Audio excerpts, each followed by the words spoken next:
there's my flesh and then there's my spirit. I love to feed my flesh so much to where it's just like I'm at war with both. And lately I've been feeding my flesh with whatever it craves sometimes. It could be range from multiple things, from food to anything it literally wants. And it's bad.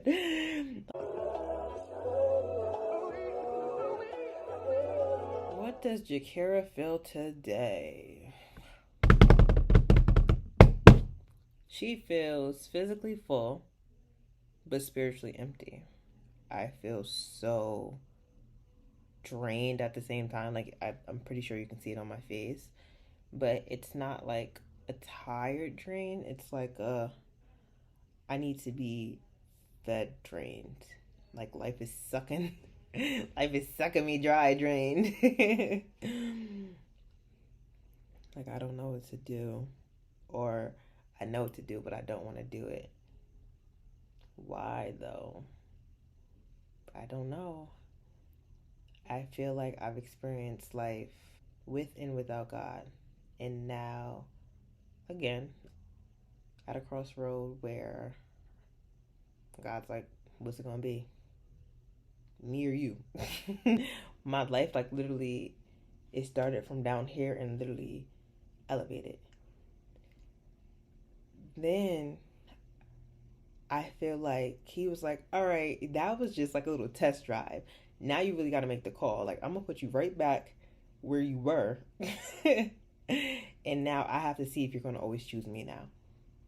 I'm gonna throw you back into the world. I'm gonna throw you back into your wilderness, and I'm gonna see if you're gonna choose, like if you're gonna just willingly choose me and not hesitate. And lately, I haven't even been wanting to talk to him.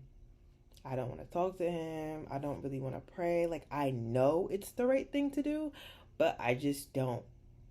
I don't have that will. I don't have that drive like I once used to. Why? Because I have so much around me that I've allowed what's around to become my excuse on why I shouldn't do what I need to. There's my flesh and then there's my spirit. I love to feed my flesh so much to where it's just like I'm at war with both.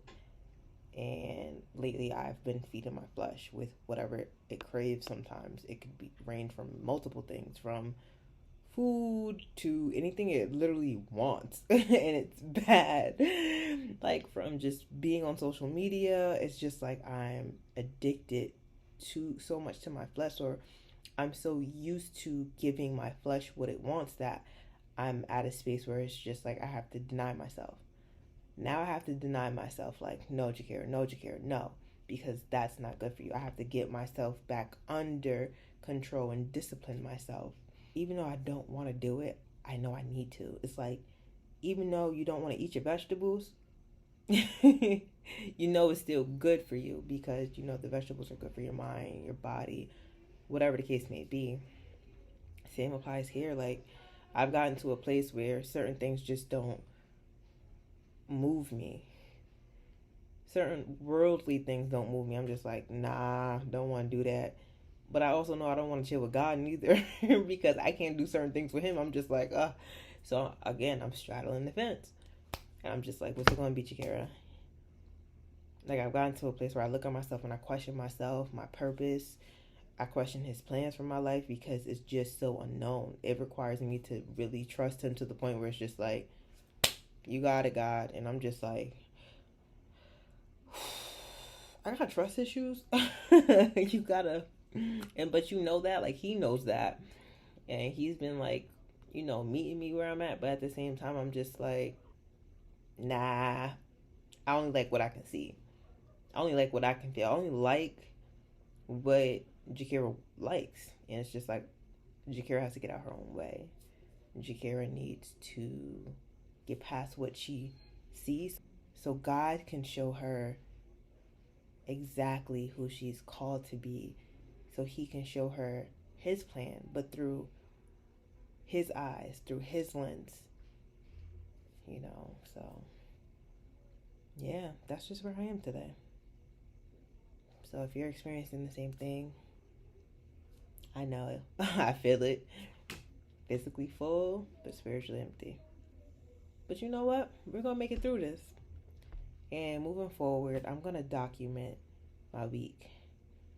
I'm going to document every day the time I wake up, because my goal is to get back on my regimen and fight for myself.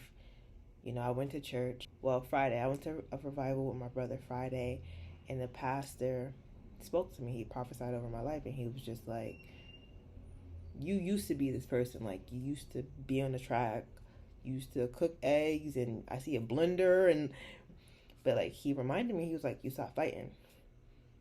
Like, you're existing at this point, you're not living anymore. But that same person that was on that track, we basically need the same energy. Not his exact words, I'm just summarizing.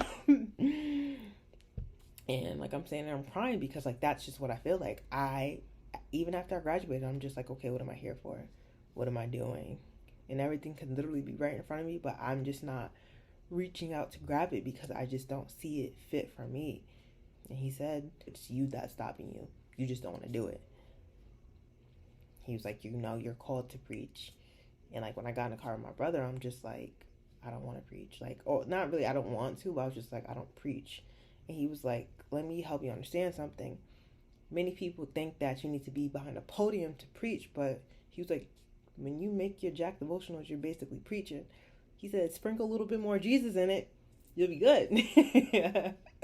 So it's just like, you know, it's the same thing. And I'm just like, oh, wow. Like, and I stopped my devotionals. I don't even want to talk at this point, but I'm telling myself what we're going to do rather than what I want to do.